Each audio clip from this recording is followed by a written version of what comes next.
Hello, everyone. My name is JD Calderon, and this is Indy Comics Explained. And yet again, I brought on another fantastic group of independent comic book creators. So please hit like, hit subscribe, share out the video, let everyone know we're here.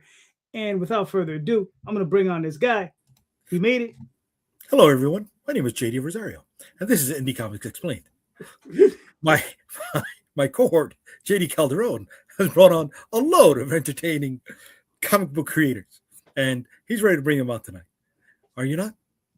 Yeah, that's terrible, by the way. I'm just going to say it's terrible. Yeah. What are you doing? This was spot on, bro. I was on the money with that, kid. Come on, all this time that we're doing this together, I know your mannerisms. I know your tics. I'm on point with this. Nope. What's up, Tom?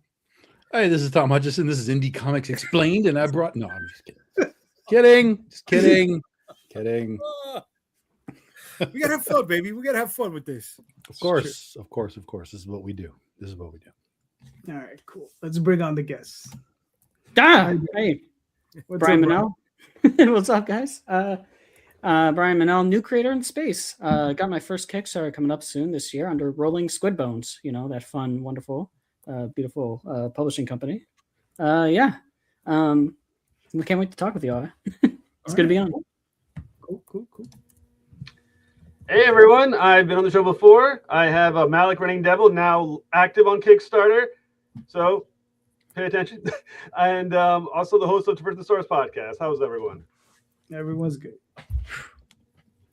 Allegedly. What's up, Isaac? Hey JD, nice to be here again. Always great to be on your show, sir. Thank you for having me. JD, I'm still waiting on my Tenchimuyo rewards. Where are they at? Did you get a signed book? I don't think so. No. Oh, okay. Maybe I don't have to look at it again. See, if it's a signed book, I'm not signing them till next week because that's when they're coming up here. So that would be the answer. One that can be as cool as JD. I'm not signing them till next week. How about I can be that cool one day? That's when they get up because the guys are bringing them up. That was part of the contract. I was like, I'm not going. Yes, my people will bring them to me. You know. Well, look, I love the way that sounds. Wow, that looks good. I love Ryoko on that cover. It looks so good. Yeah. So it came out. It came out really, really nice. I was pleasantly surprised. Excited for it. Yeah. But I think that I know for the regular stuff they're slowly rolling everything out. So I know I know they've been going out, but I don't know what pace. So. It takes a long time. I understand. Trust me. Yeah. I know I all too well. They had 1,800 physical backers. Oh, yeah, wow. It sounds like it'd be difficult to say the least. Yeah. And I mean, I have to sign 700 books. So, those haven't even gone out. So we'll see. I hope you get a chance to soak your wrist in some hot water, man. That's going to hurt. Don't worry about it. I sign fast. I sign real fast. The guy Fear 4 is my artist, Matt. He's going to be up here and he's going to be like, because he has to do 100 remarks and sign the books. So, but yeah, I'll probably be done in 3, maybe 4 hours. He'll probably be there for a lot longer. So we'll see. All right. What's a remark? I'm sorry, I keep hearing it. What's a remark? It's like a little sketch that an artist would do, but it's like like a little head sketch. Like Matt's going to do like little head sketches. And it could be done with a marker or whatever. Why can't they just say it's a little head sketch? Because they call it a remark, bro. I didn't make up the rules. I'm just jargon makes it sound professional. Yeah. Okay. It's to make it sound more special than it is. A remark is a head sketch on a book that already exists, as opposed to like a blank cover or whatever. Those sketch covers that have nothing on it. You're just drawing on the thing, so you're remarking the cover with something else. Oh, remarking, not a remark. Gotcha. Okay, you're remarking. Yeah, it may sound like I'm trying to be an ass. Yeah, I'm not. But okay. All right, cool, gentlemen. Hey, what's up, Jason? All right, so everybody saw the show question. I would hope by this point. So, what do you feel is holding you back? And there's a second half to that question. It's too damn long. And what can you do to get around or through that block? Right? Right? Crazy. Anyway, Mr. Isaac Fox, you're in the hot seat. Time and money. It's Nothing more. That's time is a resource that is extremely limited. Not how much we actually have. Unfortunately, most of my days for my job, I'm always working. So when I wake up and when I go to bed, I'm doing work. There's not enough time to do everything I want to do all the same. Money is always going to be a holdback. Oh, I want to hire this person. Well, they're kind of expensive. I want to do this. Well, getting into that's expensive. You ask me to make money, sure, but this is ultimately an expensive job to have. So that would be my biggest complaints. There would be not enough time and money. How to get around them? Keep bashing on that concrete wall. It will give eventually. Just keep hitting it. All right. We've all seen Shawshank Redemption. With a small hammer, you can get through it eventually. It's just going to take a little while. There you go. Yeah. I like that. Stripe is the biggest problem we have. They're a huge problem for everybody right now. Yeah. All right. Wait, what happened right now? Well, Stripe, they have an issue if you're doing like adult or adult-centric books or adult-centric material, period, on any platform, anywhere. They tend to give those types of creators hell all over the place. Gotcha. They're one of a few organizations doing that. Visa and MasterCard have recently taken down some artists I know, their shops. They refuse to process payments in their shops anymore because they drew a character with a top off, which is right. Oh, wow. Absolutely infantile to take an issue with that. Right. It's not even like we're talking about like full blown out XXX stuff. We're talking about like, stuff you would see in a museum level of content they're mad about. Like they would hate Michelangelo. They would want him dead. Right. So do they operate like overseas in Europe, where this they're is international. They're based in the U.S., but they're international. Mm-hmm. And do they have problems with those guys? I mean, I know there's a lot of, international books that are. So I'm going to make everybody real mad. Europe has way better laws to protect creators and consumers than we do. So they probably are more protective, if I had to guess. Because I know I work with a lot of artists in Europe who never run into problems. Where the ones that work in the U.S., they do run into problems. So I'm going to guess and say less of an issue over there than is here. Gotcha. All right, cool. Jeff, what are your thoughts? Right now, the wall I hit is algorithm wall. I'm pretty sure I'm in Facebook low-key jail right now because my posts now always show up in pending, even in comments now to people. So I think I'm being restricted because I post a lot, not only my stuff, but the people I'm promoting. So that's been kind of a bug because when your main avenue has to be getting your word out there, right, of your project, it does not help. Okay. It does not help when you're being restricted. So I kind of feel like I'm being held back a little bit, which kind of sucks. But my project is active. So I'm trying to get the word out as much as humanly possible to make up for it by being on shows, by trying to use other platforms now, trying to get Blue Sky doing something, Instagram, trying to get that moving, and trying to bounce off the lack of Facebook participation. Well, that was a weird comment. Trying to see if we get Brian back. Yeah. Is he East Coast? Maybe the storm is affecting things. Yeah, he's in New I don't know England. where he's at. He's in Massachusetts. Yeah. He might have a problem. They got hit a lot earlier. How you doing over there, Brian? Storm's getting to you? I think I'm alive. I think I'm back to life now. You're good. You got scared. He didn't want to lose any more bets to Tom and myself. You know what I mean? No. Yeah, even you guys are glitching out on me on occasion. So I have a feeling we have an internet weirdness happening. Oh boy. Also, I have a secret bet with Tom that I don't know. Tom doesn't even know it. Oh, wow. That's a real secret thing. It's a big secret. Well, it's a true secret. Only one of you know. But, yeah. Brian, what are your thoughts on the he'll know it.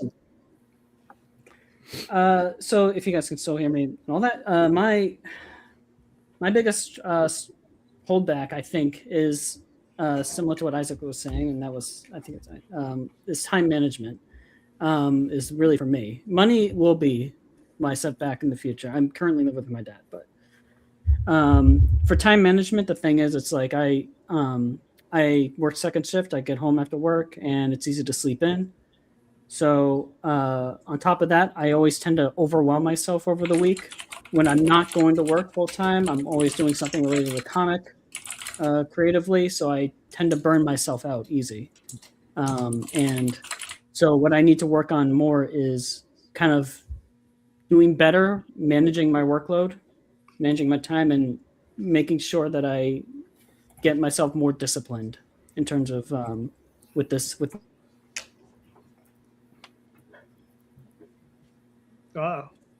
He froze up. Oh man, but he was good. He was good. He said disciplined. He's frozen in time. Yeah, Said time's an issue. Yeah, that's all right. All right, Brian. We'll get back to you. Tom, what are your thoughts? My biggest problem is in the chat right now. This Chad Perkins guy. He's trying to pick fights with me all the time. Like I just don't know. I don't know what to do about this Chad Perkins guy. Yeah. Well, what wasn't the whole thing about him and you fighting or something? Yeah, if his campaign hits $25,000, he says he'll challenge me to a fight. Oh, God. Yeah. Is this campaign live? Yeah. Oh shit! Let's back it now.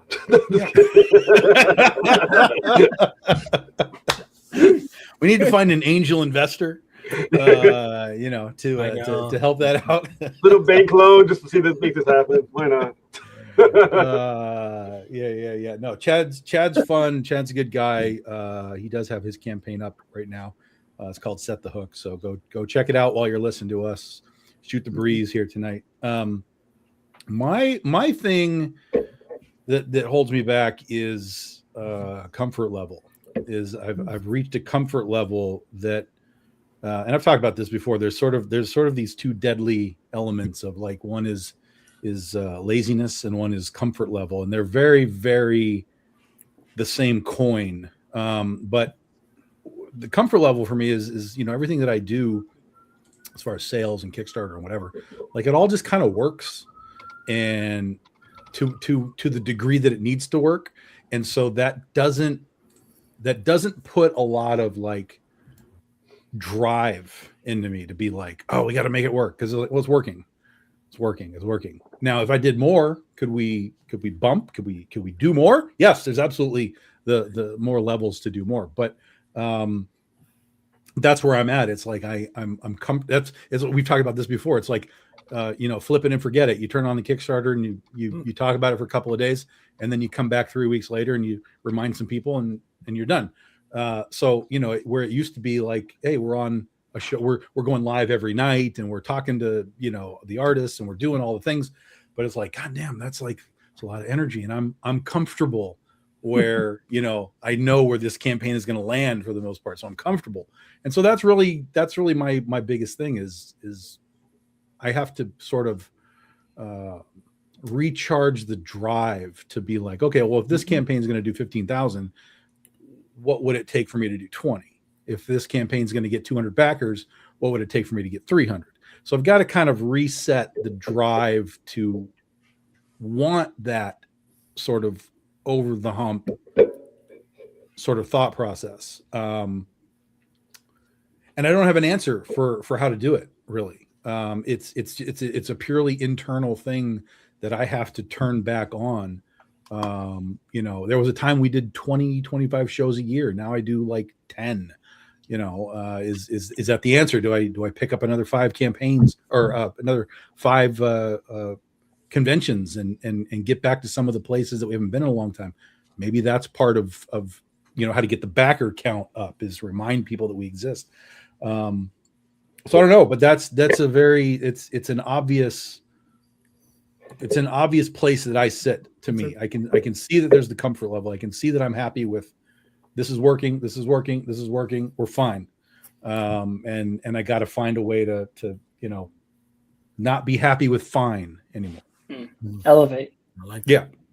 I like that. All right. Jay, just give me a moment. Brian, you popped out. Yeah. So do you want to finish your thought? I don't know how much I left off at, but I mean, basically, time management is my biggest enemy, and that's it's because I tend to kind of overwork myself during the week on top of the work shift. It's just it doesn't leave me a whole lot of room to kind of like write, for example. I'm always doing a whole bunch of different different things, and that's some graphic design, making Kickstarter graphics, and trying to get the comic formatted for print. I tend to overload myself with a whole bunch of different things, and that's sort of what I need to work on, is being disciplined and knowing how to set aside how much workload I'm able to kind of put onto myself, so I can have more time to spend creating the actual story, which is the most important part of making a comic. Are you the writer artist or just a writer? Just the writer. Okay. But I'm doing the I've been spending time doing the graphics for the Kickstarter. I've been learning how to format my comic for print. I've been trying to get video promos done as well, because I do video editing. So, and also I have a couple other writing projects on the side too that I'm trying to, for one of them for another publisher that I'm trying to get myself back into working on as well. Just a lot on my plate. I have to kind of learn how to better divide my time up. Cool. Yeah. Jay, what are your thoughts? Me. Yes, sir. Me. I'm my biggest problem, holding me back.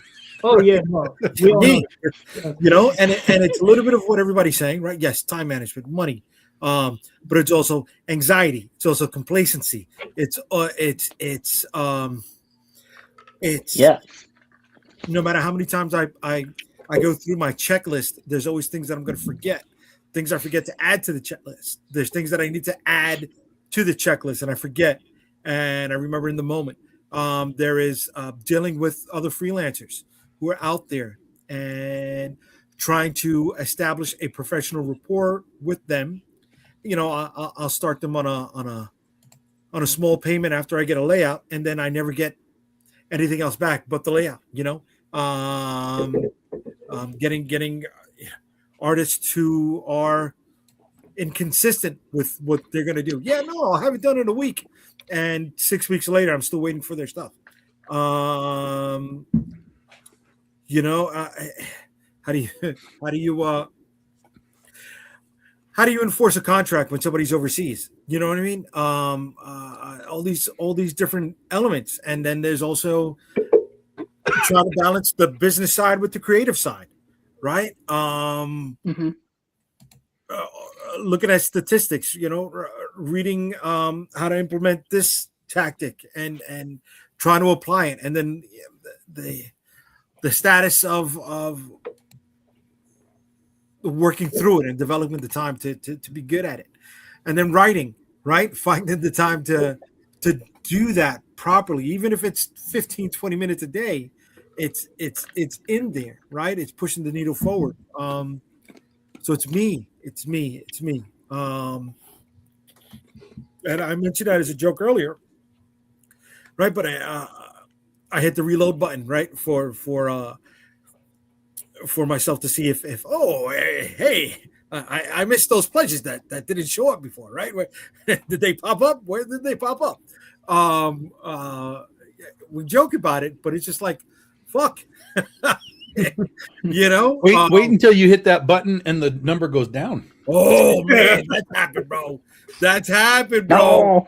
That's happened, bro. You know what I mean? That's one of those things where I punch myself in the sack when I'm like, why do I have to hit it at that time? You know what I mean? And then measuring against myself, right? There's a website out there that gives you the stats and numbers on how you performed on other campaigns. So I measure, okay, I had 50 backers by this point at that point upon launch, and I had this much money. How am I doing now? What did I do at that point? Different from now. So it's just like, sometimes you got to just fucking ride the wave and enjoy it too, right? Because not many people are doing this, can do this, right? There are people who are professional. They can't run a campaign. This is not something they can do. So, Kat, I'm already familiar with JD's anxiety here. You good? Me, I'm the problem. Yeah. All right. Fair enough. I agree with a lot. Man, it's hard for me to say this. I agree with a lot that Jay says this time. Wow, it's crazy. I'm gonna spit my beer all over the screen right now. Okay? You all right? You feeling good? Let's check your forehead. Is it the blizzard that's messing with you? It might be. It might be. I think someone's shooting microwaves down here. I don't know. But no. A lot of it does have to do with fear and anxiety, a lot of that stuff. But you know what? Well, I'll go a little bit of a different route. One of the things I think that holds not just me back, I think it holds it's holding, and I've had this conversation with Jay and Tom a number of occasions. It's distribution, right? It's the things that, how do we get our work into more hands, right? I think one of the things that's happening now on Kickstarter, it's getting a little tougher to find newer fans. Those people who already have dedicated fans to their work are doing okay because they already have their dedicated mailing lists and that sort of thing. And but are they growing, right? Like they seem to be hitting their normal numbers, but are they going beyond those numbers? Are they finding new fans, right? Is that something with us stagnating? Is that something with Kickstarter stagnating, right? Because back in the day, it was one of those things where a lot of people would go to the platform and browse to buy. Are they still doing that, right? Are they discovering, the new projects? Or has it become a thing where there's so much of a particular type of project that people give up? They're like, well, there's a lot of, I don't know, female-led, good girl, bad girl type of, stuff on there, right? And I'm guilty of that, right? And is there too much of that, right? So that all of the other stuff that's kind of weird and unusual is not getting looked at, right? Is there too many superheroes on there, right? Because there's a lot of superhero campaigns and not everybody's into that sort of thing, right? So, that's the thing. It's like, what is it that's holding us back, right? So I think one of the things is distribution, right? Like I said, Diamond was a huge gatekeeper, right, for all of us. But it's a gate that you could squeak, you can get in, right? You can squeak in. Now with Lunar, Universal, a couple of these other companies, a little bit more difficult, right? Especially getting out to a broader, more robust amount of stores, right? Because you want to get in with Lunar or Universal, right? Especially as indie guys, so that you can reach 1,200 stores, right? You're probably not going to get in all of them, but even if you could just reach 200 or 300, you'll be fine, right?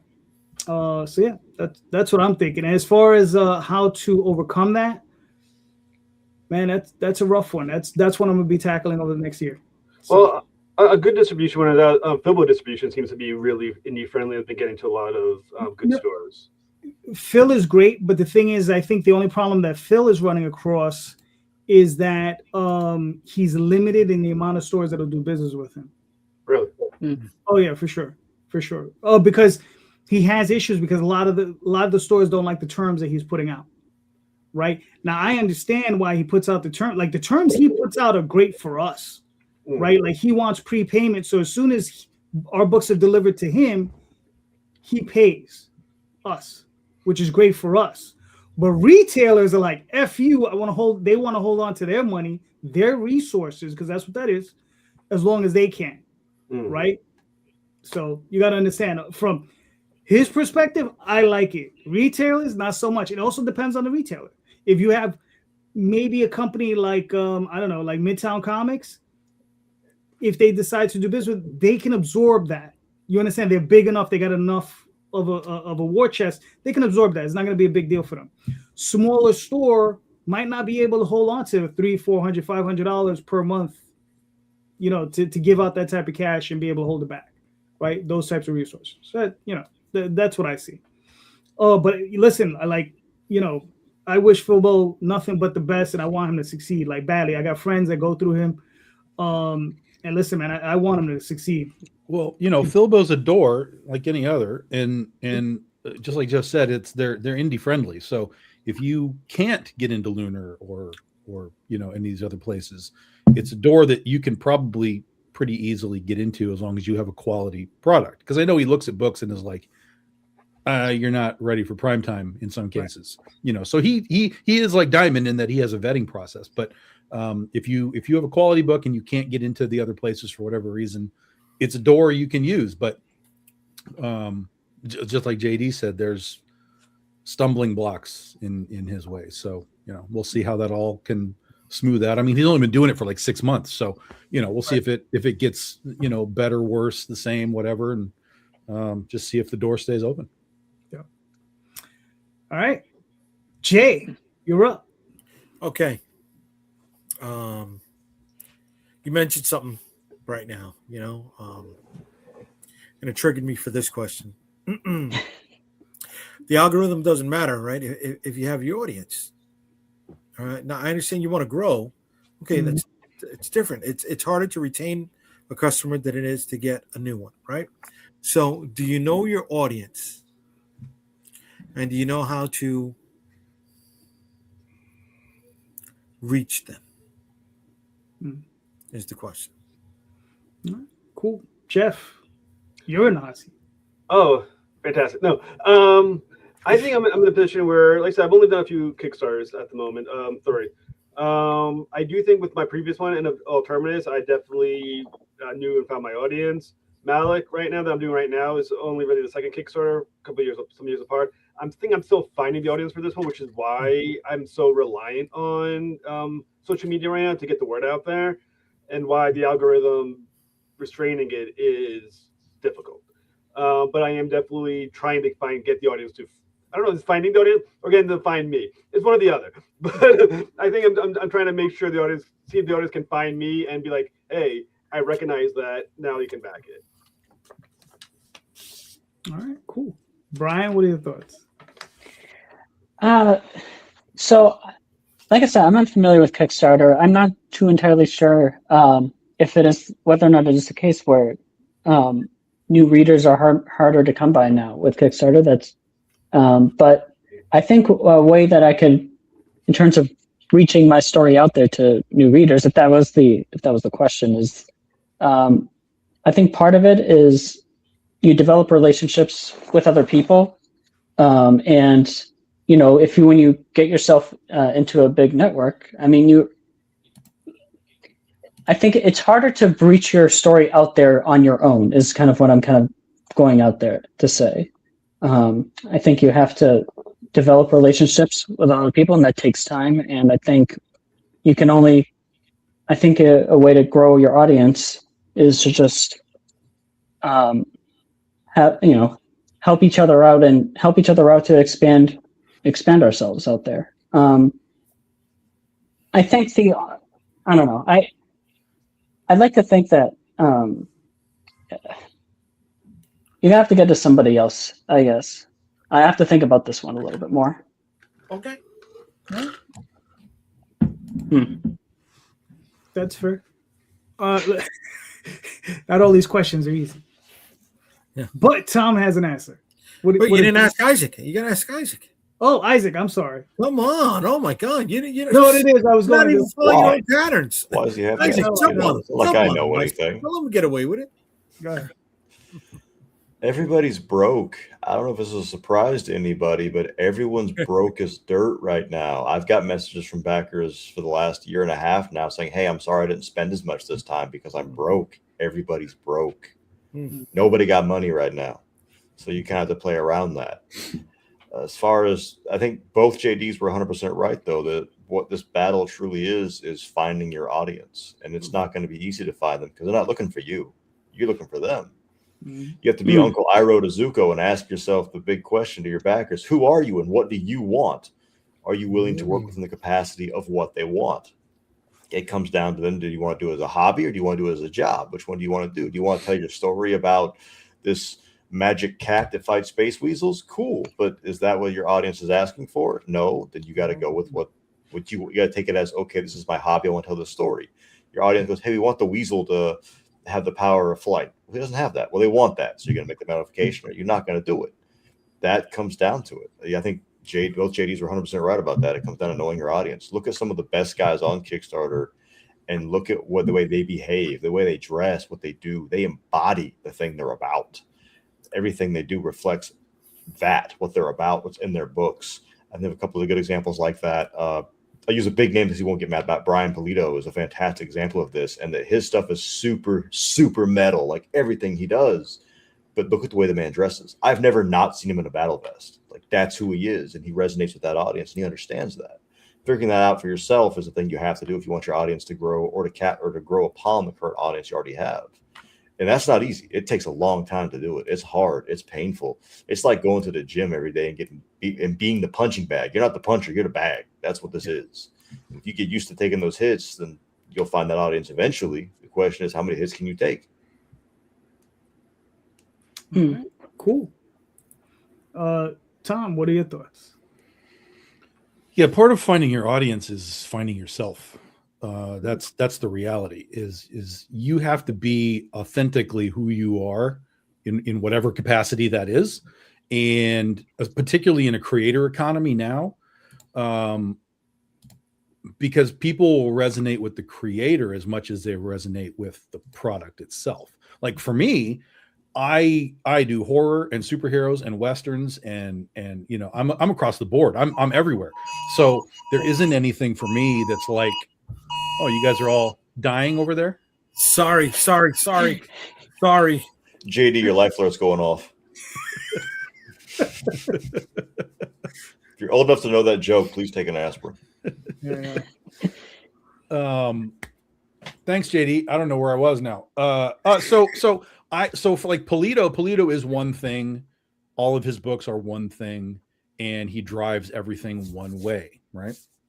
For me, it's a little different because I have this superhero book that is not anything like Penny for Your Soul, that is not like anything that is Legend of Oz, that is not like anything else that I do. So for me, I don't have the luxury of just being that guy to attract to all of the books. So for me, finding an audience is not finding an audience, it's finding 7 audience, because I don't necessarily have crossover for every book. People that buy Penny for Your Soul do not necessarily buy Critter, do not necessarily buy Oz, et cetera, et cetera, et cetera. So I'm in a situation where it's a plus because I have all of this stuff that I do, and it can theoretically find more and different people.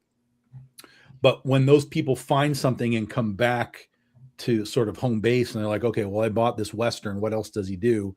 And there's no other Westerns or anything like it, they may or may not buy anything else. So I, you know, and even beyond that, I have people that I know will only buy my book if I have certain artists on the book. They won't buy it unless that guy does a cover. So he's not even there for the book. He's just there for that particular artist. Doesn't matter what they draw. So there's not really a way to do any of this other than to just be consistent, be out there being social media, doing stuff like this, Comic-Cons, and if you can, have some sort of distribution into comic book stores. But again, as I've said for many, many years, that doesn't guarantee you anything. Distribution to those stores doesn't guarantee squat. But you know, I know my audience in a core sense because I've been doing this for 16 years now. So I know a lot of these people. As soon as I launch a campaign, they're in there, and I can see their names. Dip, dip, dip, dip, dip, dip, dip, dip. They're just there. So, but like I said, with my everything's fine sort of mental state, I don't go out and drive for like, well, I can get 10 more people if I do 10 more podcasts or whatever. But that's how you have to do it. It's just consistency and exposure of your brand, your books, yourself, your ideas, you know, out into the world in whatever way you want to do that. This is theoretically the easier way because we can just flip a camera on and we can all just talk and shoot the shit. There's people in the chat room that are listening to us, and that's great. But that doesn't necessarily translate to anything other than just people knowing who you are. They still got to decide, I want to buy Tom's book for whatever reason. Whatever the reason is, Tom said something, I want to buy his book. Tom wore a shirt that I liked, I'm going to buy his book. Tom hates a movie that I hate, I'm going to buy his book. Like, you don't know what the trigger effect is.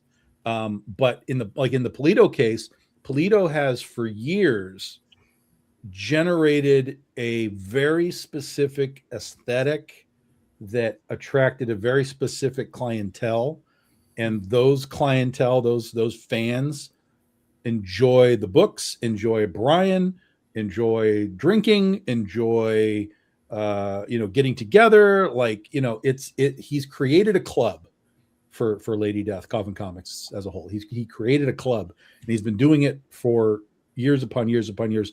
If you go all the way back, it's been like 30 years, since he did, Evil Ernie back in the 90s. But with Coffin Comics, that's been like 10 or 15 years now, something like that. So, he sort of rebranded, reset, and just everything he does is the same. But even within Brian's books, Lady Death will always outsell La Muerta, will always outsell Hell Witch, will always outsell Mike Morg. So even within that, he has a hierarchy of people want this, but they don't necessarily want this at the same level. So even he has that, even though it's all the same stuff, it's all heavy metal, whatever. It's the same thing, but there's a hierarchy there too. So there's not really a right answer other than to just keep making your fans happy. Whoever's buying, whatever they're buying, just keep making them happy as best you can. Hopefully they will talk about your book in some capacity, because that's really the grassroots is, I bought Rosario's Vicky Styx, and it's a great monster book, and you guys should go get it. That's the advertising that you need. Because if a fan is talking about it just on their own, other people will pick up on that and like, oh, he's talking about it. Let me go see what this thing is. I think I'd like to take another stab at this, because I think I misunderstood the question earlier. And what Tom said something earlier about having like a authenticity behind it. I think really that's like the first thing. Because I like to think about, and I'm kind of spitballing a little bit here, but I like to think that when it comes to stories, people are looking to connect with you. They're looking to connect with you through your story. That's what everyone is looking for when they pick up your books. What resonated with me too with Vicky Styx is this badass undead monstrous lady who's protecting other monsters. I think that's awesome. That connected with me.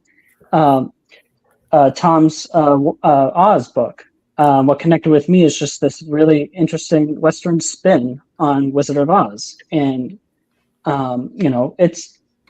I think at the end of the day, if you're going to, in terms of reaching new readers, you have to kind of be out there, and be authentically you. And when you put your stories out there and you try and bring in as much attention to it as you can, hopefully, those who have gotten a chance to experience it, they connect with it. And I mean, it's just a slow building from there, because as far as I know, and I haven't been in this business at all for I'm a rookie in this whole thing, but my understanding is that building an audience takes many, many, many years. And in terms of like finding those readers, gaining readers, even maintaining the readers, it seems like a lot of it has to do with consistency. And it's also hard to be consistent when, we all have our financial limits and our time limits. And I think, that's our biggest, I guess, struggle in terms of overcoming, in terms of reaching out there, going to look for new readers and spaces of the web that are more towards horror. If you're writing more horror books and you're within horror communities, sci-fi and sci-fi communities, if you're writing sci-fi, I mean, there are ways you can kind of reach out, but in terms of, gaining new readers and having those readers latch onto your work, I think to have that happen, you have to have that base of authenticity and being vulnerable with your art and with your work. I like that. Cool. I like that. All right. It's funny is for myself is like, I am my audience, right? I write primarily for myself. When I create these things, I do it for myself. I do it for my own self-interest. I do it to entertain myself, and I share that with the public, hoping that there are a few other like-minded individuals, right? If I had to go whole cloth and just create from scratch, right, and give thought to what is it that a particular audience would enjoy, to elevate me so I can have a bigger audience, I'll be honest with you, at that point, I would probably just try to switch over and try to get work professionally. Go to get work, try to get work at Marvel, DC, Image, Dynamite, wherever. You understand? Try to get work at those companies so I can elevate my name above the work, right? Because, at that point, like, I like to do what I like to do, right? I don't like to do, if I'm working for someone, that's different. That's a job, right? Like if they come to me, if someone would come to me and say, we need you to write Spider-Man, right? I'm not going to sit there and be like, well, I'm going to change Peter Parker and I'm going to do this and X, Y, and Z and blah, blah, blah. That's not what I'm going to do. I'm going to sit back, see what's done, see what works, right? Work within that framework, right? Break the toy as much as possible, but rebuild the toy and return it the way I got it, right? So by the end of it, so that the next creator can come in and do what they need to do, okay? And make it fun, right? Make it fun and enjoyable, right? So then that way, the readership, the fans who enjoy that sort of thing will look and they'll be like, all right, well, JD did his job. He does a good job. He writes a fun story. Maybe he'll write fun stories in these other places, right? And that's how I would go. But like I said, when it comes down to like me looking at I am my audience, right? And here's the problem with it is it's like Isaac says, it is my very expensive hobby. That's how I look at it. I run it like a business. You understand? Because I have to take that aspect of it seriously because that's what the government demands of me, right? But when it comes down to the creation of it, right? I try never to think of what do I have to do to sell this, right? Because that's the part where I feel like I get a little lost, right? Because I'm like, what should I do, right? Is it necessary to go this route? Is it necessary to go that route? I don't know. You understand? But I do know what I like, right? And that's the part where I'll stick with every time. I'll stick with what I like, right? That's all I got. Yeah, and I think you get, I think that's the readers who latch onto that are the readers who will latch onto you or who will stick with you more, as well. Jay, what are your thoughts? I didn't have an answer, right? I was looking for an answer. That's what I was asking everybody here. But then you started seeing some things that touch me, right? I am my audience in certain genres. So when it comes to the superhero genre, my Shield of the Interceptor book, that is pure self-indulgence, right? That is superhero. That is me writing superhero stuff that I'll never write, and just putting my spin, and seasoning it with what I want to see. When it comes to the zombie stuff, the New York versus the world stuff, I'm a bit pickier with that, right? Because I love the zombie genre. So I'm more reserved in the kind of story that I want to tell with that. I'm more selective in how I reach those people.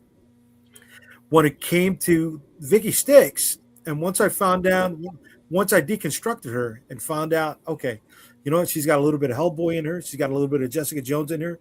She's got a little bit of that 80s Beauty and the Beast TV show that had Ron Perlman and Linda Hamilton. And nobody is picking up on that one at all. That scares me. That shows I'm dating myself. Brian, I think you're like 26, 27. You know what? Listen, I know what that is, but there were like 12 dudes that watched that show, and the rest were women. I know, So. but it's like, okay, once I found out what those elements were with the Vicky Sticks book, I was like, okay, I'll go after the people that like that, right? And I'll speak their language. And in doing so, they're coming to the table. They're buying the books, right? At least those who have never worked with me or never picked up anything from me on Kickstarter before, at least they're dipping their toe in the water with some digital stuff. Awesome. Thank you. But those who have been with me from the beginning, they're in on it, right? And they want the stuff that I do, which is the free reward for people who keep coming back. The reward for those who are there in those first 24 hours. The trading card set, which is expanding the universe, right? With the comic book, all right, you got those 24 or 32 pages or 16, whatever it is you can do. But with those cards, you're expanding that universe just a little bit more with something tangible. And people pop for that. People are jumping on that. And people keep coming back, at least for me. So I know that's something that I'm going to utilize to reach out to them. Well, I think to add to that, though, I mean, I can't imagine writing a comic book I wouldn't want to read. You know what I'm saying? I mean, I kind of feel like I have to be a fan of my book first. I can't imagine writing a book that I would, if I was on the stands, I'd be like, nah, this sucks. I'm not interested in this. What if you go down the road that Calderon said? He goes, oh, I'll do work for hire, right? And okay, you work for hire, but you got to do this book, which you don't know anything about. Well, I will say I was on a hired to be on a project where I started doing it, and then when I realized it wouldn't be a book that I was proud of, I quit and I get back the money. Okay. I would have to. I got to be my first fan, I think, to be comfortable. All right, cool. All right, I screwed this up. Malik. I try to usually cover with a great intro, but I totally botched that. Jeff, do you want me to play this video? Sure. All right, cool.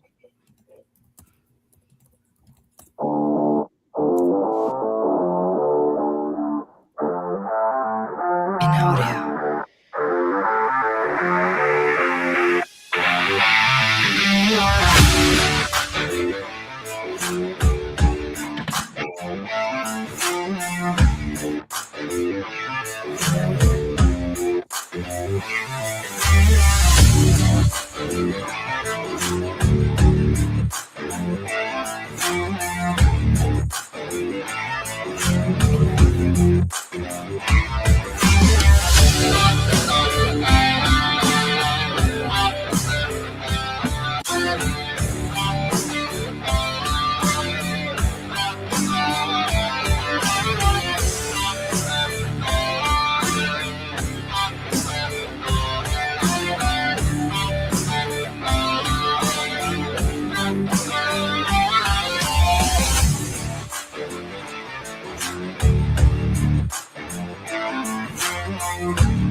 All right, cool. Cool. So, Jeff, walk us through this. What are we looking at? All right, so this is Malik Running Devil. This is the third issue of a 6-issue miniseries. Basically, the prologue in the first issue has to do with God sending Malik to hell to kill Lucifer, to kill the devil. That causes 2 problems. One, when an angel steps foot on hell, you can't return to heaven. And also, when you kill the devil, you become the devil. So Malik is basically sentenced to an eternity in hell for doing what God ordered him to do. And that obviously pisses him off for many reasons. He doesn't think he deserves eternal damnation for that. And it sends him on a course of not only finding out who he is, finding his own agency, but vengeance upon his creator for what, as he views as an unfair punishment for doing what he was ordered to do. So it's a story about revenge. It's a story about, like I said, about agency, finding who you are, and also a story of betrayal. So it's a lot of things in this story. I'm very proud of it. I love the art from Juan Amaran. It's moving a little slower than I would like, but I still have faith in my story for it's, I think, good horror. It's a great character study of Malik, the angel that was once God's wrath, and it's a good fantasy mythology aspect to it, a world building around it. So I'm very proud of it, to be honest with you. I love that premise. Oh, thank you so much. This is the third issue. How many is this the conclusion, or how many more issues? There's going to be 6 issues. Okay. There's 2 issues that take place in hell, 1 in purgatory, 2 in heaven, and then an epilogue. And then there's 3 8-page tie-in comics that connect to it, but don't have to be read to read this. But everyone who backs it is going to get a 8-page prologue, either digital or hard copy, depending on how they purchase. And they also get 5 free PDFs, Indy Comic PDFs. So there's a lot you can get from just a simple backing of 1 issue. You get a lot for it. I'm trying to make sure the prices are cheap enough that people in a tough economy can afford something, either digital or hard copy. Basically, everything is going towards the artist, the coloring, and the printing, and lettering. But I'm trying to make sure it's something that everyone can take part in. All right, cool. So you got your 65%. Another 10 days ago, you got 22 backers. All right, so you got a little bit of hustle to get on there, but I think you can make it. You will make it. So I'm right on that fence. I have 2/3 of the way to fund, and 2/3 of the campaign's already over. So it's a little bit tight. It's a tightrope right now. So anyone who wants to support it, please do me a favor, support wherever you can. I believe in this project a lot. I think this is going to be, I think it's going to knock a lot of people their socks off. I think they're going to be impressed. It's a little bit kind of like John Wick meets Spawn meets Dante's Inferno. And like I said, I think it's going to be a book that a lot of people will enjoy. All right, cool. Looking good. Very nice. Everybody, go support. Like it. Please do. All righty. Now. All right.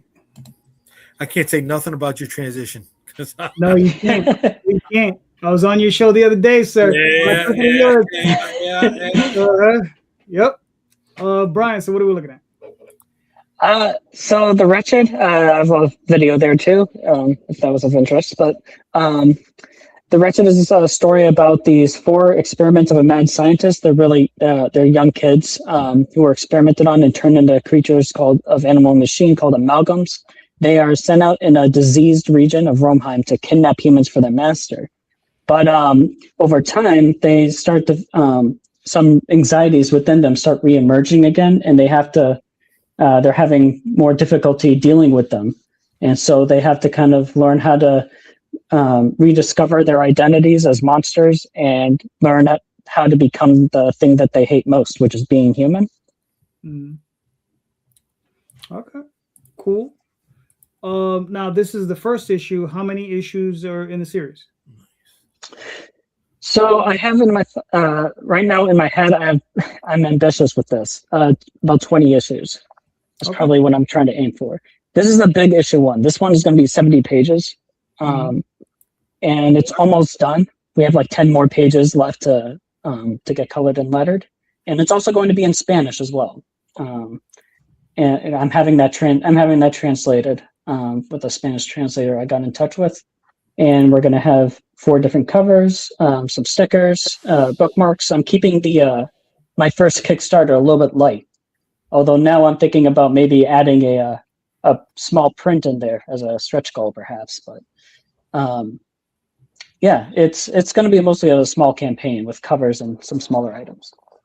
I like how you've loaded up your pre-launch page, man. You're trying to give everybody as much info before they get back it. Way to be on that, man. Thanks.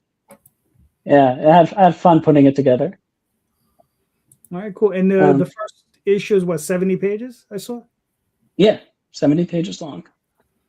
All right. Is there any reason why you decided to go that length? So when I initially wrote this, the editor I was working with said, just write a story from front to back, however long you want to write it for, whatever makes sense to you in terms of how, the flow of it, where it ends. It was 96 pages at the time. So when I reduced it down to 70, the reason why it's that long is because how I have this first issue kind of set up, and I say issue in quotes, it's kind of big, but I wanted it to end in a certain way, and there was no way for me to do that without a few story elements that I had to touch upon first. So I guess this is kind of like an issue 0 and issue 1 mixed in, I suppose, but in order for me to have a beginning, middle, and end, while at the same time introducing who these characters are and what kind of world this is, it was difficult for me to reduce it any further. Okay. I mean, that's fair. When do you plan on launching? So I want to target mid to late April. It could go into May. So I knew it's difficult for me to project, but the book is almost done. All the covers are made. All that's left now is a few of the stickers to be made, and a possible print if I were to work on that. The video is nice too if you want to watch. Yeah, put it on, man.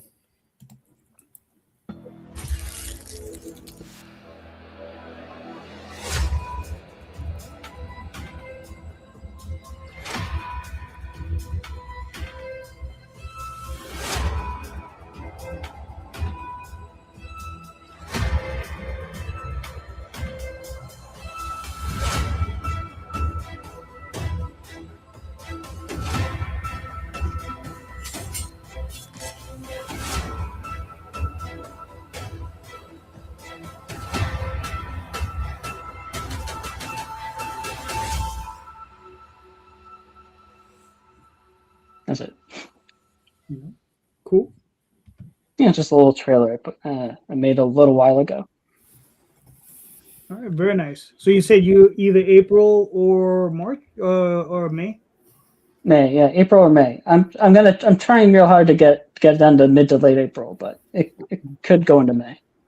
Gotcha. Now, what's holding you up? Is it just you're trying to get the book done? Like you want it done before you release? Yeah, I do definitely that. I want to have the book completely done before release, and just to kind of have my ducks in a row. It's difficult for me to commit to something. I've started production on this, I think, in December 2024 or 3. Okay. And I just need to. I feel comfortable with establishing a launch date once I have basically everything together, and I don't need to worry about too much in terms of waiting for items to come in or something. But like, I just need to I just need to kind of wait at least until the book to be done, and then I'll be able to feel confident and be like, all right, this is the date. I'll have it ready printed, and the Kickstarter is only going to cover printing costs. So you are going to print it, because Green Lantern Burks is asking a question, and I had it too. You are printing it? Yeah. Well, I'm going to be getting it printed. Yeah, I'm not physically printing it, but it's going to be printed. No. Can I ask how much how much is the initial print reward going to cost? So the physical is probably going to be. I'm including shipping in the reward tiers, so it's going to be $25 for the cover A and $30 for the variant. So I'm going to have a limited amount. Okay, bump that up, brother. If you're going to cover the printing in there, go 30 and then 35. You know what I mean? This is your first one. You put a lot of work into it. This is from somebody who has always fought back on people telling him to go higher, right? I've always went with a very low print reward tier. And Yeah, but $25 is, in a lot of cases, you're going to get like 100 or more pages, like a trade paperback for 25 bucks. So if he's at 70, 25, and that includes the shipping, that's a pretty good deal. So the flip side of the coin, because Jay's not wrong, but the flip side of the coin is he is new. Nobody knows what it is. Nobody knows what this book is. Right. So if you can be a little more liquid in your price, you might be able to get more people to give it that first try. So, just a couple of ways to think about it. But yeah, I'll definitely have some time to think about it. That's something I've thought about as well. And considering what, as Isaac has mentioned before, how these days it doesn't feel like people don't really have as much money to spend, these days. So I thought about just maybe reducing the tier cost by $5 or something like that. Don't do it. I wouldn't go below 25. Yeah, don't do it. With your shipping included, I would not go below 25 for that size of a book. $25, you're in a very reasonable place at $25. Yeah, very reasonable. Okay. Yeah. Can I add what people tell me and have told me many times that it took me a while to listen?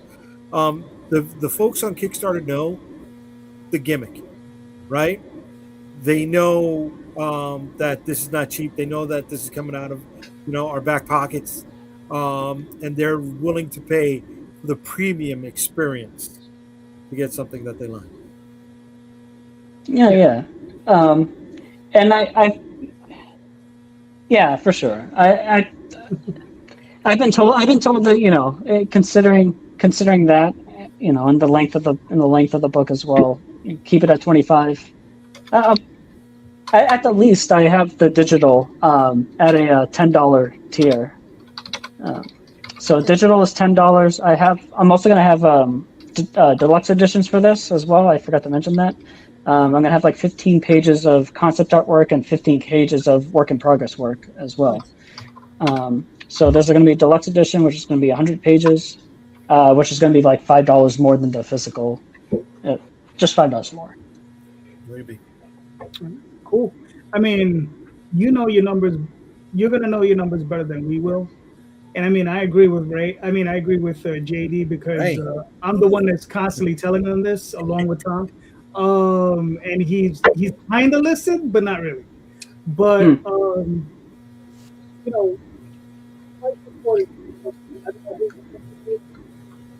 is it me? Sorry, I can't hear you, Calderon. I didn't hear you either. Yeah, I'm getting some feedback as well. I don't know if that's on my. Yeah. Hold on, Keith. Now you're back. Here. Yeah. Can you hear me? Yep. Now I can hear you.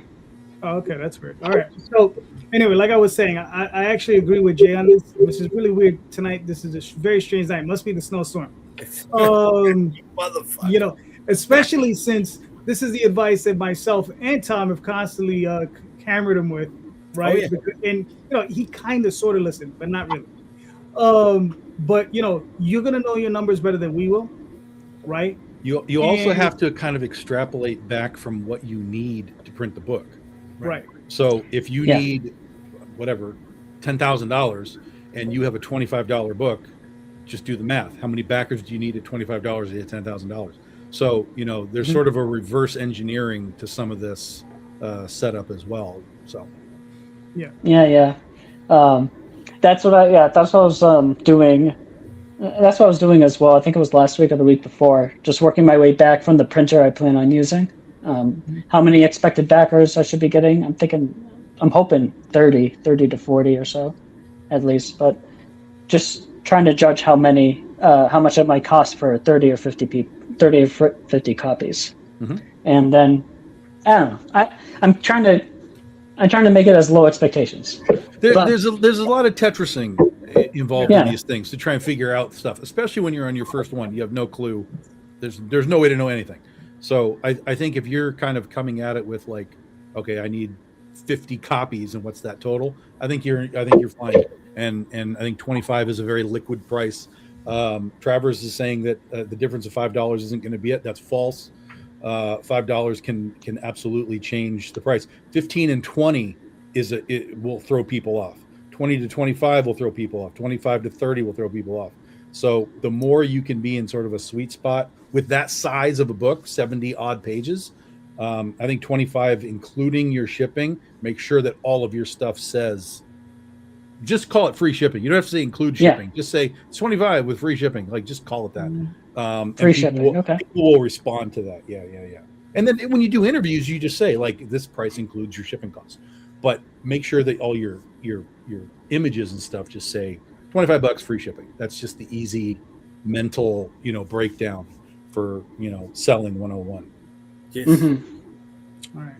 Cool. Tom's onto something. I've learned that a lot of guys who are not on the comic side of Kickstarter do not charge for shipping, or they charge a lot less than shipping actually is, because they bake the cost into the item itself and don't tell you that. So you're still paying it. You just feel better about it. Well, most people understand that that's what's happening, and exactly and yeah, and well, I have had messages of people not understanding that before. It's sort of like what drives me crazy with airlines, right? It's like, oh, buy your ticket and then we'll charge you $50 for your bag. Just put the 50 in the price and shut up. Yeah, move on. Stop. So for those who don't know, the current cost of shipping in the U.S. for a 15-ounce package, if you're using ground, is approximately an average of like $7, right? Yeah. 5 if you go on East Coast to East Coast, 6 if you go on East Coast to Midwest, and 7 to 8 if you go on East Coast to West Coast. There's a lot of variables in that equation. Oh, of course. Oh, yeah. Definitely. It can come down to an individual basis. That price could change in an hour. It bounces around. Yeah. Well, you're looking at a 22-year veteran of the post office. All right. Isaac, you want me to play this video? Sure. All right. Cool.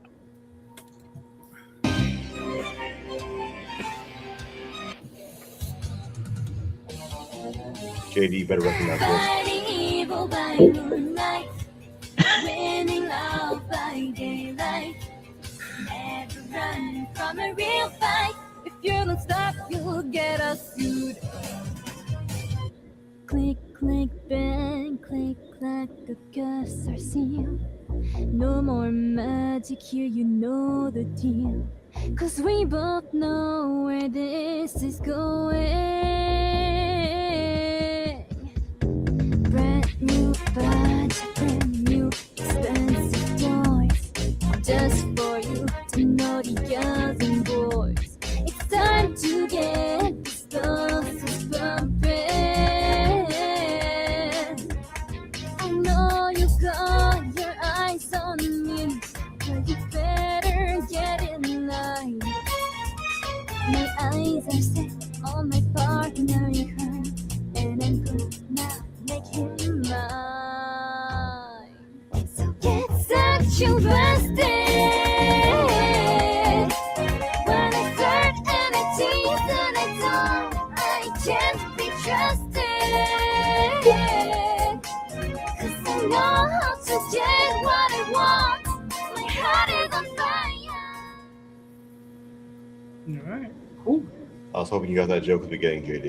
You're from that time, man. You need to get that joke. Counts as a parody, so they can't come after us.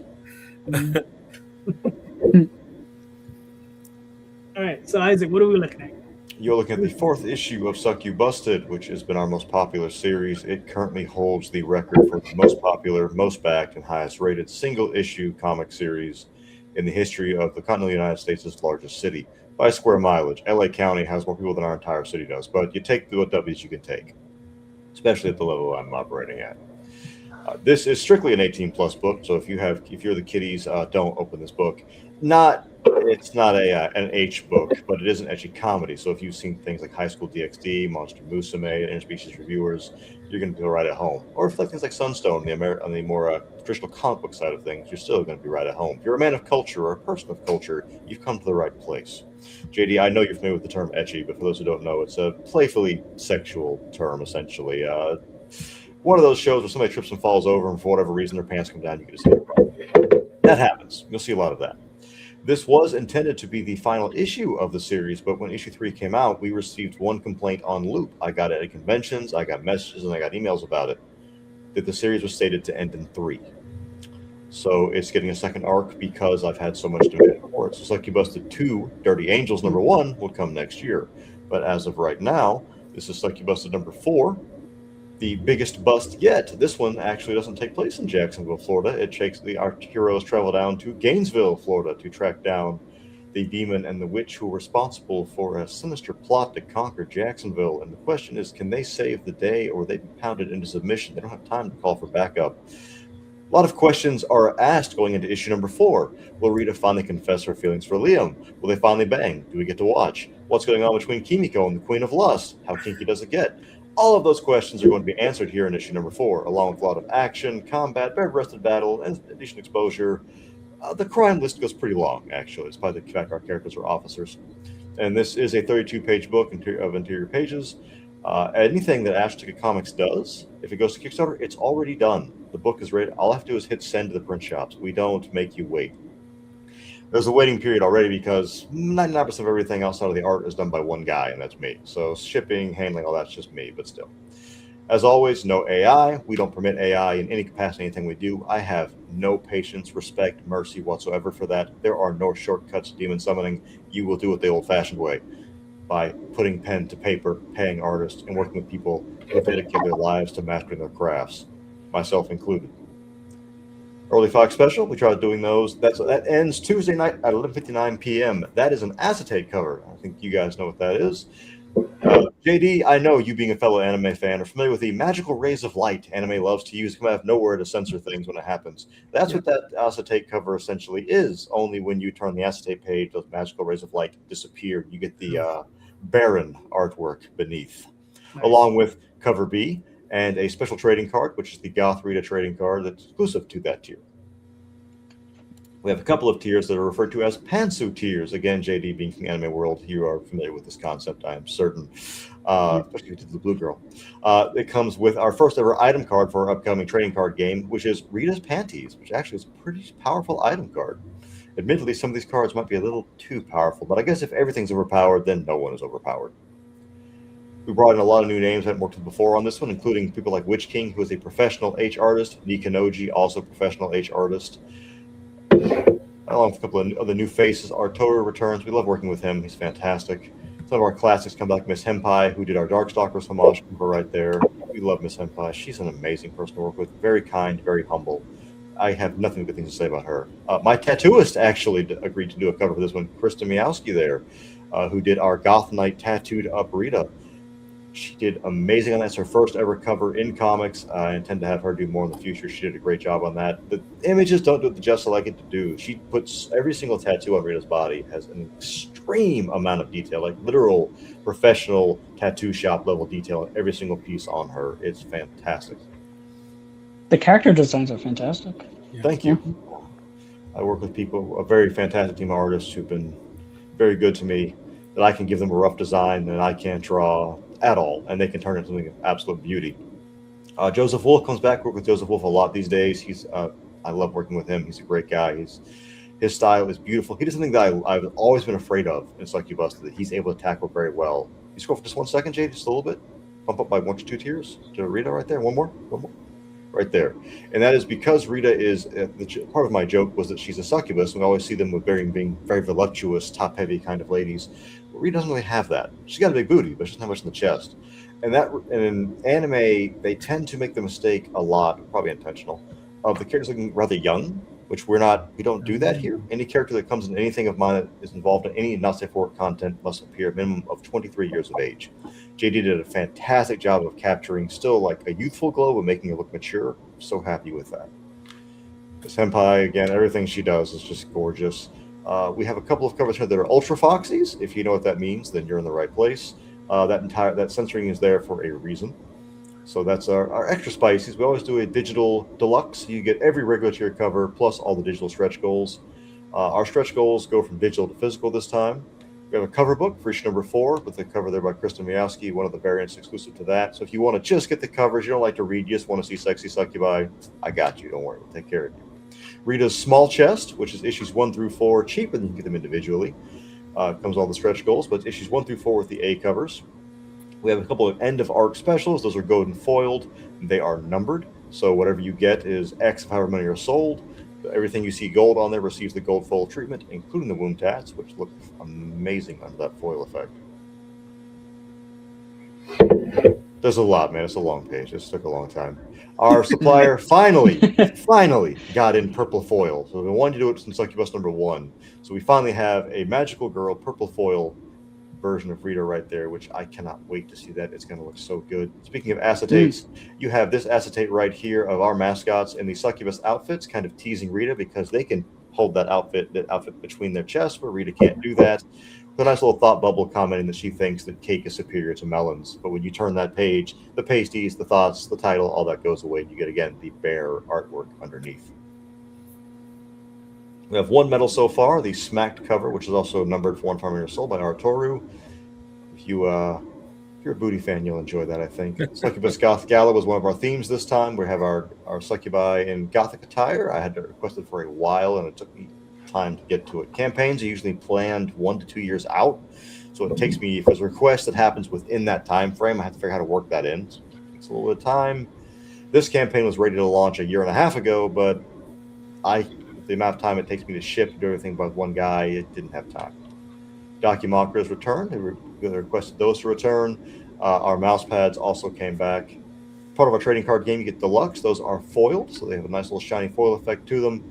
I think it's a healer and a support card for your deck as we're working on that whole process. Mini cover books are no longer a thing. I know you guys seen those from me before, the little small pocket-sized cover books. We switched those over, we're talking to some backers, to trading cards. So now they're standard trading cards that are virgin artwork of all the covers. They're less flimsy, a little tougher, a little easier to store, a little nicer. The Booty Mouse pad comes back. We shockingly, if you're like me and you work on the computer a lot, so you're using a mouse all day, does actually make your wrist feel better. Like it physically helps when my wrist is sore. I used it as a joke at first. No, this actually helps. I'm really surprised by this. More traditional anime style mouse pads are also a thing, because why not? We also, this time I got permission from the artist to bring posters of some of our most popular cover art from previous campaigns. So I have Cute Sexy Robots, who is fantastic. Some other creators came here recently and asked if they could get him. I've been a friend of CSR's for many years, and it takes me 1 to 3 years to get a cover from him still, even as a personal friend. So it's very difficult to get covers from him. He's very busy. Lyrics, we have permission from her to use some of her covers as posters. We also had from issue 3, I think, we had the good ending, bad ending covers. If you guys have ever played certain kind of cultured video games, you're familiar with good and bad endings. With the bad ending being that you become the succubus's slave, and the good ending, you enslave her and an angel. Good ending might be subjective to taste, though, depending on what your desired outcome may be. Hey, we don't judge here. My job is to make you happy, not judge you. Anything with an orange star on it now means that cover no longer reprints, in part because our office is running out of room to store things. Okay, we have to stop reprinting some of these. So if you see an orange star on it, it means it's not coming back. Once it's gone, it is gone forever.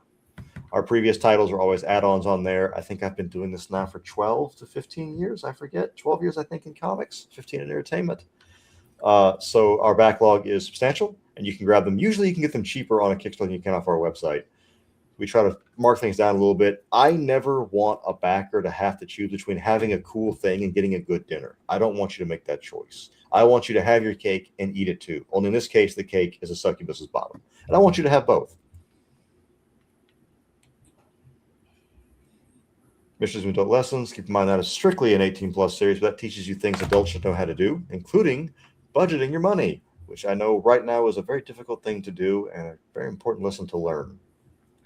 Manticore was our last campaign, and our stretch goals, which we're on the cusp of yet another one. So we've been knocking those out far faster than I anticipated. This campaign has had the fastest takeoff of anyone I think I've ever done. And for that, I am incredibly grateful to our fans and community for that. Backers really are an amazing group of people. If I know, Brian, I think you said you're new, I will tell you, backers are amazing. They're very patient. They're very kind. As long as you're honest with them and keep them updated, they are totally nice people. I think after 12 years, I can count 3 backers, 3 that I've had problems with in 12 years. I have problems with more people than that if I walk into the mall. So absolute love for them. We have a strong dedication to them. We have a Discord server. We talk to our fans, and if they have requests, we'll make it happen. We get special requests from our campaigns. So if you guys ever see a cover from a previous campaign you want that's not here, message us. If you're looking for a bundle that's not offered, message us. We do everything we can to work with you to make you happy. Brooke Astral, our company mascot. She handles our customer support on Kickstarter. She's always on standby. But if you want to do it a little bit faster, you can go over to our Discord server. Zumi Fox, no relation to me, is our community manager, and she will answer questions and work with you in real time. If she can't make that tier happen for you, she'll message me. And I don't care if I'm in bed, if I am donating blood, if I'm with the partner, I don't care. I'm getting on here to make that happen for you. You are priority number one for Astro Ticket. Issue number 4 is called Love, Lust, and Lesbians. So have fun with that. All right, very nice, very nice. I mean, listen, you met your goal. You're killing it as usual. Great covers, you know. So I mean, I don't even know what to say, man. You always killing it. So lucky and very great, very, very grateful to our backers. The faith they put in us motivates me to continue making sure I do the best I can for them. I will not let them down. I don't permit that. I will get, just for a story of how dedicated we are to our backers and what we do. Recently, I had some test results that said I was going to have organ failure and I was about to die. Luckily the tests were screwed up. They messed it up, but I still had to go to the ER. On the way to the ER, the Miowski hadn't been paid yet. She finished her cover and she wanted to be paid after that. Her choice. I stopped by the bank, got her money, and paid her, and then went to the ER because our support, our team, and our backers matter more to me than my health does. I don't care. I don't matter. You guys do. Our team does. Our backers do. All right. I think your health matters. Yes, your health does matter. I don't matter. The books matter, the backers matter, and the team matters. I'm nothing more than a platform for them to elevate themselves upon. That's all. The readers will demand more books. You must live. My cats will take over. Oh, what's this? Oh, sure. Okay. Vicky Sticks. Vicky Sticks, you want me to play the video? No. Play the video. I got to change it. I got the new music today, so gotcha. Don't want nobody to get tagged on that one. All right. Vicky Sticks. It is issue number 2, but it's the third of the series. We got a 0. We got a 1. This is a 24-page full color action-filled comic that spins mythology, monsters, and magic. She is the Dark Protector of the Night. She's out there protecting all of the creatures that go bump in the night. We are fully funded. We have already hit the first stretch goal. We're close to hitting the second stretch goal. We're about to hit the first backer goal. It is written by me, illustrated by Donnie Hadiwijaya. Yeah, I said it right. Covered by Larry Toussaint. I don't know if I said that one right. I hope I did. Colors by Champe. And we're rocking and rolling. I think this is my 30th campaign. If you're a returning backer, you get the holochrome or prismatic trading card right off the bat. They look like this, nice and shiny, and those are for physical backers. The early bird special is already done, but fair's fair. If you still want to get it, you can. You just got to pay the 5 balonies to get your hands on it. There are still some of the premium items left from previous campaigns. So the blood red foil covers are still available. Some of the prism covers are still available. T-shirts are there, and we also have some one-of-a-kind sketch covers illustrated by Anthony Pugh.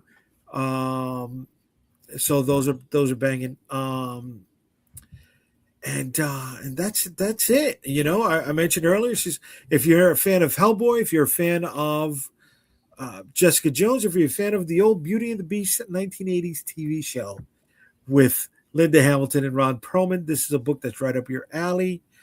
And there are also other books available in the campaign from my back catalog. But if you're running out of space, you can definitely get your hands on the digital catalog. That's a great value.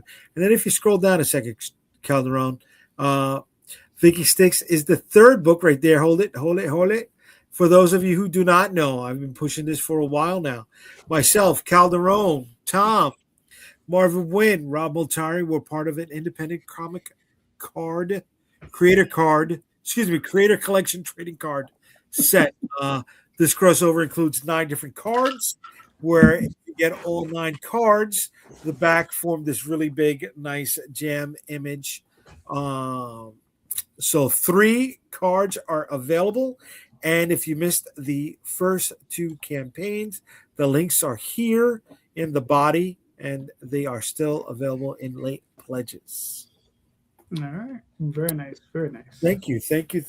And That top cover is metal, man. It looks really good. thank you, brother. I was gonna put the original up for sale, and I'm like, no, I like it. That looks awesome, man. That's I don't want to get rid of it, man. It's banging, brother. So we got Larry booked for the next 2, and we got Donnie booked for the next 2 issues as well. So our team and the whole creative team is going to remain consistent for the next 3 issues, which is awesome. Yeah, man. And all of the campaigns for anyone who is interested, all you got to do is check out the comments over here. And all the links are available in the comment section to all of the campaigns that have been showed off so far. All right, very good, very good. Real quick, I'll put up my campaign. I got another 7 days ago. The Dreamweavers. This is a catch-up campaign for issues 1 and 2. So if you haven't seen this before, this is your opportunity. Dreamweavers is a book that I started in the early 90s. It's one of the books I first started with. And I remastered it. I relettered the entire thing. We got the whole thing colored. This is the second issue. Matt Lunsford, who's the original artist, he's coming back to finish the series. So we're finishing it up. I got some variant covers. I got Art Voyager, Red G, Pablo Diaz, Erwin Preciada, which I'm pretty sure I messed up his name. This is Matt's new cover. He did a new variant for it. And these are actually the 2 original covers that appeared when it first came out. The only thing with these is I had them digitally recolored. That's the only difference. But these are the same 2 covers that appeared in 1992. Actually, 93 with these 2, because we were doing annuals back then, but we didn't know that. But yeah, and I mean, we have a bunch of other colors. We got Lena Dye, Douglas Perecero, Aya Anya. I have no idea how to pronounce that lady's name. Javier. But these are some of the interior pages. And the interior pages, like I said, they were originally published in black and white. And the story is about 4 kids that whenever they go to sleep, they wake up in the bodies of their role-playing game characters, and they're fighting a bunch of demons to hopefully save Earth. And that's where we're going from there. So another 7 days, so go check it out. All right. I can't help but notice you channeled your inner Blue Girl on some of those, JD. That's not know what that is, of course. Well, that was before La Blue Girl. Oh, yeah, we did that. You did your homework first. Yeah, we were very well schooled before we got to La Blue Girl. So. You're a man of culture. I respect that. Yeah. Tom, you're up.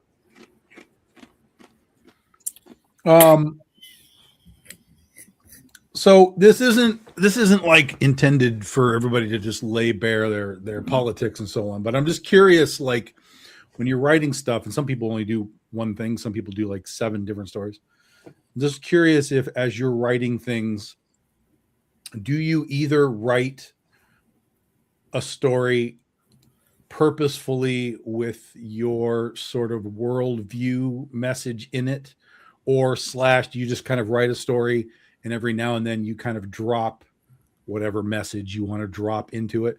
Or is the bulk of your work pretty much just like, let's just go, let's just have let's just do superheroes, let's just do fantasy, let's just do that, and we're not worried about sort of like the real world leaking into it at all? All right. Isaac, you're up. Oh no, excuse me. Sorry, Brian. Working in the day. Okay. Well, this is going to be interesting because I don't write like I don't write from the well of from real world from that kind of aspect of real world perspective. Like I kind of write usually from within my own like anxieties and fears and vulnerabilities and stuff. And that's sort of how my kind of stories come to life usually. If I'm going to have like the stories that I am writing, like with The Wretched, The Wretched has a message in it. but it comes from like a something like a philosophical angle to it that I kind of relate to, or that I kind of connected with a little bit.